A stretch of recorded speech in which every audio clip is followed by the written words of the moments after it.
24 घंटे नहीं हुए हैं एनडी गठबंधन की सरकार बने, नरेंद्र मोदी को प्रधानमंत्री पद की शपथ लिए और भारतीय जनता पार्टी के लोगों के काले कारनामों ने एक बार फिर सिर शर्म से झुका दिया है। और ये जो आरोप लग रहे हैं ये हम नहीं लगा रहे हैं, ये बीजेपी के अंदर से, संघ के अंदर से उनके नेता, उनके कार्यकर्ता, उनके समर्थक लगा रहे हैं। अब जो आरोप सामने आया है उसमें बीजेपी के नेता और उनकी आईटी सेल, जिसको मैं फेक न्यूज की फैक्ट्री कहती हूं, उसके सरगना अमित मालवीय पर आरएसएस के एक नेता ने यौन शोषण का गंभीर आरोप लगाया है। संघ परिवार के नेता हैं शांतनु सिन्हा,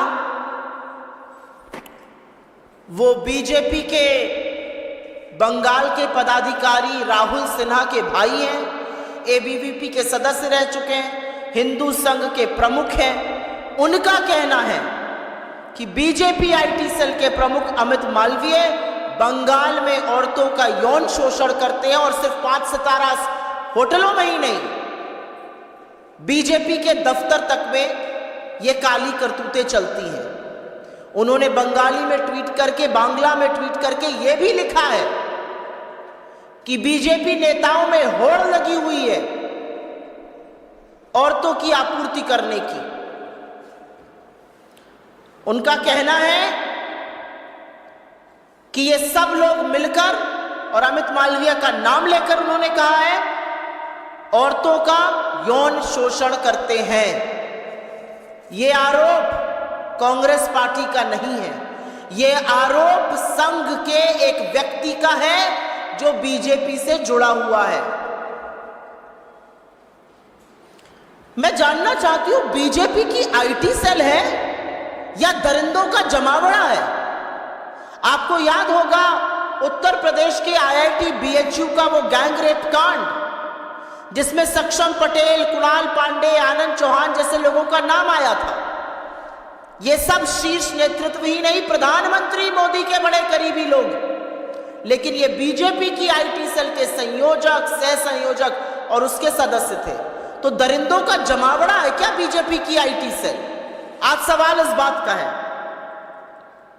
आज सवाल इस बात का है कि बीजेपी की आईटी सेल में कैसे लोग हैं भाई?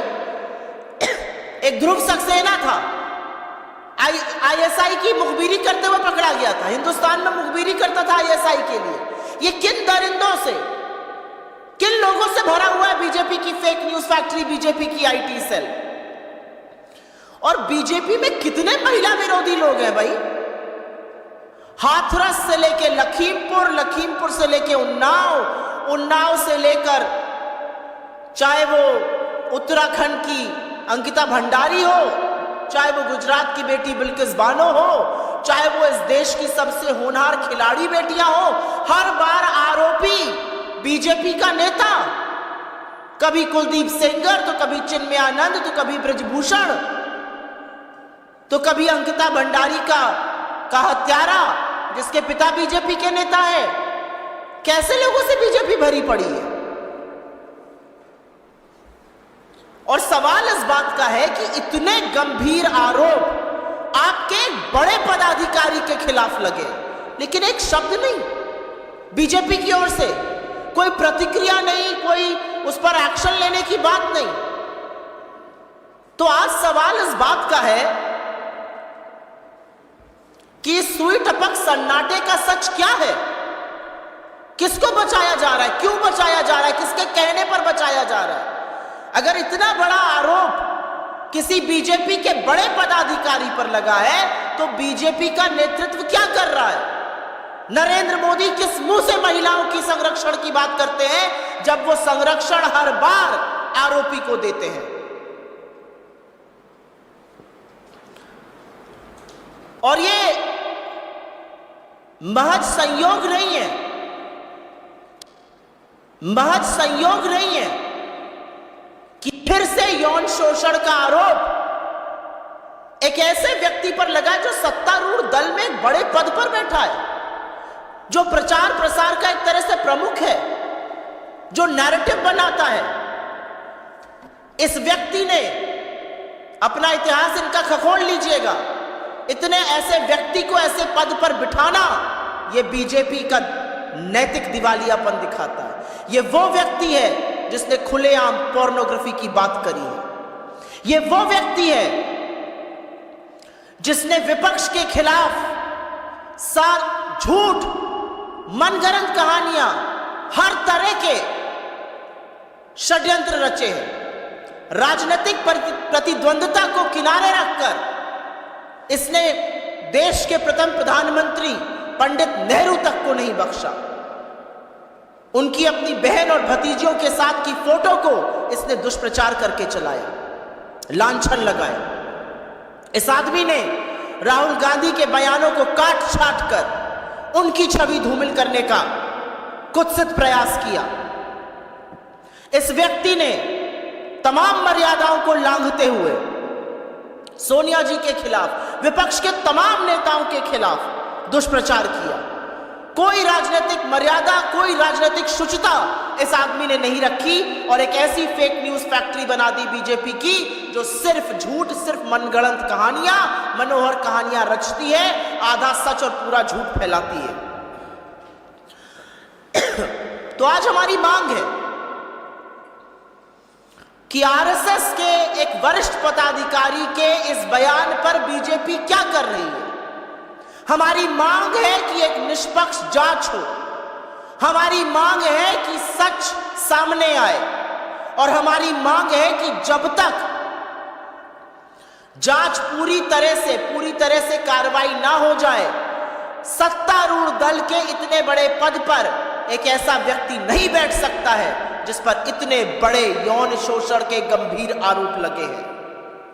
मैं पूछना चाहती हूं, मंत्रालय आवंटन तो अभी बाकी है, लेकिन क्या कोई नया बाल विकास मंत्री जो भी बनेगा या बनेगी, वो भी पहले वाली की तरह आंखों पर पट्टी और मौन व्रत रख लेंगी? इस देश में राष्ट्रीय महिला आयोग तो है, वो सिर्फ विपक्ष में जब कुछ होता है तो जागती है। इसका स्वतः संज्ञान नहीं लीजिएगा, नहीं जाइएगा कोलकाता, नहीं कीजिएगा कार्रवाई। आप महिलाओं के संरक्षण, उनके अधिकार, उनके सामर्थ्य, उनके संबल के लिए है, लेकिन आपने सिर्फ गंदी घिनौनी राजनीति की है। आज भी वक्त है, जाग जाइए। मेरा अपना मानना है कि कठोर कदम उठाने चाहिए भारतीय जनता पार्टी को। हम मांग करते हैं निष्पक्ष जांच हो, और वो तभी संभव है जब इतने प्रभावशाली पद से वो व्यक्ति हटाया जाएगा, और ऐसे व्यक्ति को सजा भी मिलनी चाहिए और उनको अपने पद पर बने रहने का कोई नैतिक अधिकार नहीं है। I will very briefly make a statement in English. It has come to light not by us, it has come to light by members of the Rashtriya Swayamsevak Sangh who are on record. A gentleman by the name of Shantanu Sinha, related to Rahul Sinha, an office bearer of the BJP in Bengal, a member of the ABVP, a prominent member of the RSS there, has said that the BJP IT cell head, the fake news factory that Mr. Amit Malviya runs, he has alleged that Mr. Amit Malviya has indulged in nefarious activities. He has indulged in sexual exploitation of women, not just in 5-star hotels, but in BJP offices in Bengal. And the only thing that we seek of the BJP is justice for women finally.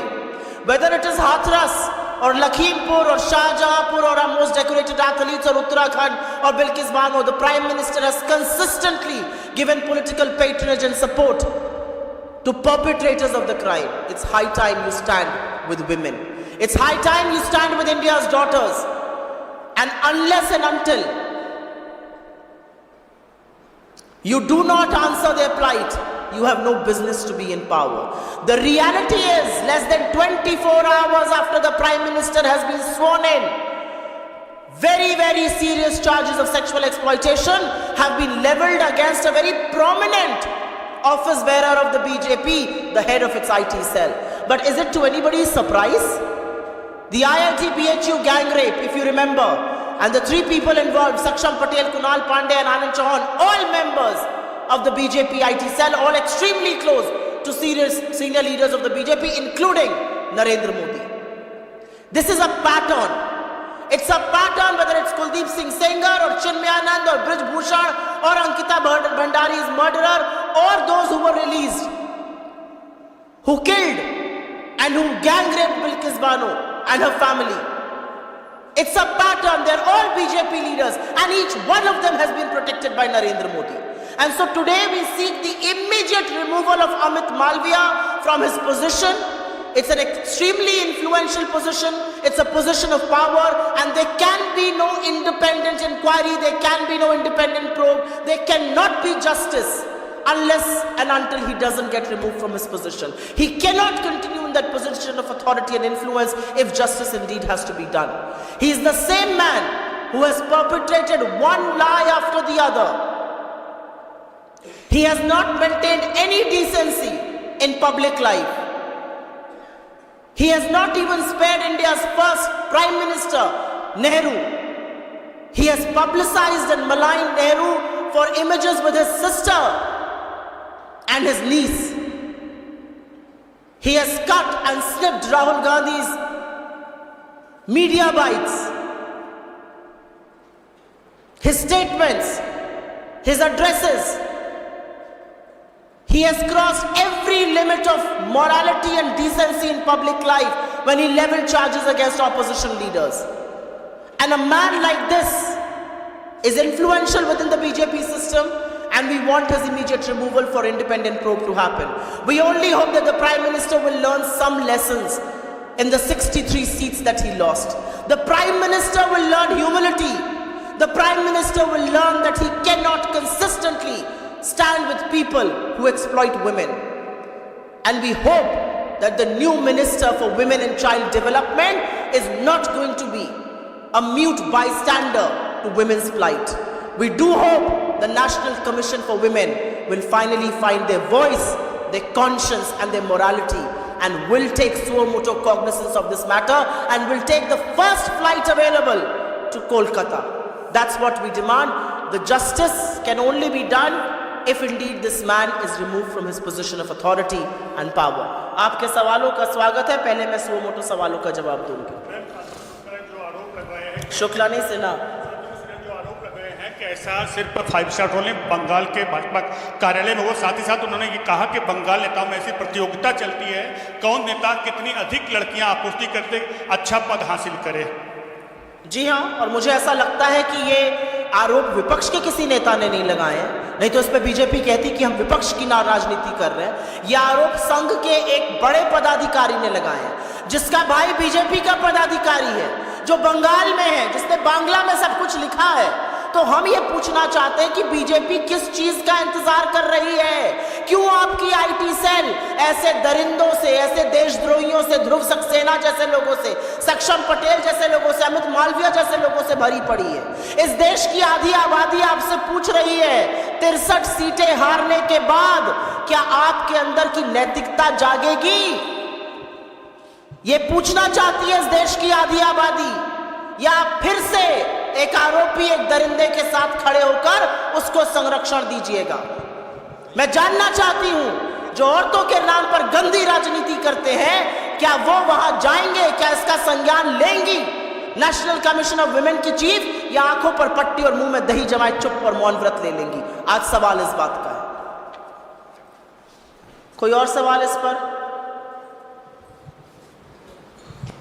Ma'am, 2 दिनों से TMC भी इस मसले को उठा रही है और वहां पर राज्य में टीएमसी की सरकार भी है जो आपकी सहयोगी है. तो क्या अब तक इस मामले में एफआईआर दर्ज हुई है और क्या आप मांग करेंगी कि जांच के लिए इसमें अमित मालवीय की गिरफ्तारी हो? मेरा अपना मानना है कि बंगाल में जो सरकार है और जिसकी प्रमुख ममता बनर्जी जी हैं, वो जरूर इस मसले का संज्ञान ले रही हैं और जरूर इस पर कानूनी और पुलिस कार्रवाई होगी. अगर एक व्यक्ति इतने गंभीर आरोप लगा रहा है, बीजेपी के एक प्रमुख पदाधिकारी पर, तो आपके सामने दो औचित्य हैं। या तो बीजेपी आए और पूरे दमखम के साथ कहे कि यह आरोप गलत है, हम इनको सिरे से खारिज करते हैं, जिसने आरोप लगाया है हम उसके खिलाफ कानूनी कार्रवाई करेंगे, करे मानहानि का दावा। या तो बीजेपी ये करे, या बीजेपी थोड़ी सी नैतिकता दिखाए, सामने आए और बोले गंभीर आरोप है, देश की आधी आबादी के खिलाफ है, आरोप बहुत संगीन है, जो व्यक्ति इतने इन्फ्लुएंशियल पद पर बैठा है पहले उनको उनके पद से मुक्त किया जाएगा, एक इंडिपेंडेंट जांच की जाएगी और उसके बाद आगे की कार्रवाई होगी। यही दो रास्ते हैं बीजेपी के पास। लेकिन बीजेपी की ओर से आपको सुई टपक सन्नाटा सुनाई दे रहा है, साए साए एक शब्द नहीं बोल रही है भारतीय जनता पार्टी। ना वो ब्रजभूषण पे बोलते हैं, ना वो कुलदीप सिंह सेंगर पे बोलते हैं, ना वो चिन्मयानंद पर बोले, ना वो हाथरस पे बोले, ना वो लखीमपुर के चीरहरण पे बोले, ना वो अंकिता भंडारी पर बोले, ना वो IIT BHU पर बोले, ना वो बिल्किस बानो पर बोले। लेकिन इस देश ने आपको दिखाया, इस देश की महिलाओं ने आपको दिखाया, आप जिसको अपनी जीत बनाकर चल रहे हैं वो निर्णायक नैतिक हार है, और बहुत कारणों से हुई। उसमें से एक कारण यह भी था कि आप इस देश की आधी आबादी के तिरस्कार में और हर वक्त संरक्षण आरोपियों को देने में खड़े होते हैं। कोई और सवाल इस पर? कोई और अन्यथा सवाल? रियासी में जो आतंकी हमला हुआ है, जिसमें तीर्थ यात्रा पर तीर्थयात्रियों की, जिसमें कि कई लोगों की मौत हुई है, इस घटना को लेकर के आप लोगों की क्या मांग है? हम सबसे पहले तो अपनी श्रद्धांजलि उन सब लोगों को देते हैं जिनकी जान गई, उन सब परिवारों को हमारी संवेदनाएं, जो घायल हुए उनके शीघ्र स्वास्थ्य लाभ की हम प्रार्थना करते हैं। हम बिना लाग लपेट के एक बात डंके की चोट पर कहते हैं कि हिंसा और आतंकवाद के खिलाफ ये देश एकजुट होकर खड़ा है। कोई फर्क नहीं पड़ता किसकी सरकार है या नहीं है, लेकिन आतंकवाद के खिलाफ हिंसा की लेश मात्र इस देश में जगह नहीं है, और हम उसकी भर्त्सना करते हैं और उनको कायर बुलाते हैं। श्रद्धालुओं की बस पर हमला करने वाले कायर हैं और कुछ नहीं। लेकिन इस बात की बहुत गहन चिंता है कि बड़े बड़े दावे और डींगे हाँकने वाले आज इस बात का भी जवाब देना पड़ेगा कि क्या है सुरक्षा व्यवस्था जम्मू कश्मीर की। पहले तो घाटी में ऐसी वारदातें होती थी, अब जम्मू में हो रही है। तो आज सवाल यह भी पूछा जाएगा कि आपने हिम्मत नहीं दिखाई चुनाव लड़ने में, आप श्रीनगर से भाग गए, आप बारामूला से भाग गए, आप अनंतनाग राजौरी से भाग गए, लेकिन आप अब बताइए कि कानून व्यवस्था इतनी ध्वस्त क्यों है? श्रद्धालुओं की इस निर्मम हत्या का जिम्मेदार कौन है? आज इस बात पर भी सवाल उठेगा। मैम, सुरेश गोपी हैं एकमात्र बीजेपी सांसद केरला से। उन्होंने कल ओथ ली और अब वो कह रहे हैं उनको फिल्मों में काम करना है और कंटिन्यू नहीं करना है मिनिस्टर के तौर पर। कई लोग ये कह रहे हैं ये मौकरी है मैंडेट का जो मिला है, और बीजेपी ने अपना होमवर्क नहीं किया था उनको उससे पहले। नहीं, ये मौकरी ऑफ मैंडेट और होमवर्क नहीं करना तो एक बात है, ये तो हम तो शुरू से कह रहे हैं तमाम बैसाखियां हैं, अब बैसाखियां बवाल मचाएंगी। आपने कल सुना अजीत पवार जी को, आपने कल सुना प्रफुल्ल पटेल को, आप सुन रहे हैं अभी श्री गोपी को। अभी तो देखिए आगे आगे क्या होता है। अभी देखिएगा, जो एक मुद्दा प्रधानमंत्री ने निर्लज्जता से जिस पर झूठ बोला पूरे देश पर, टीडीपी उसके साथ मुस्तैदी से खड़ी है। क्या आज नरेंद्र मोदी की हिम्मत है कि वो चंद्रबाबू नायडू को बुलाकर कहे आप मुजरा क्यों कर रहे हैं? है हिम्मत नरेंद्र मोदी के अंदर ये कहने की? क्या विश्वसनीयता है ऐसे प्रधानमंत्री की? क्या नैतिकता है अपने पद पर बने रहने की? 63 सीटें आप हार गए, इस देश ने आपको नकार दिया। अब नाक रगड़ के आप एक तिहाई प्रधानमंत्री बनकर एक अल्पमत इसकी कोalition की सरकार चला रहे हैं।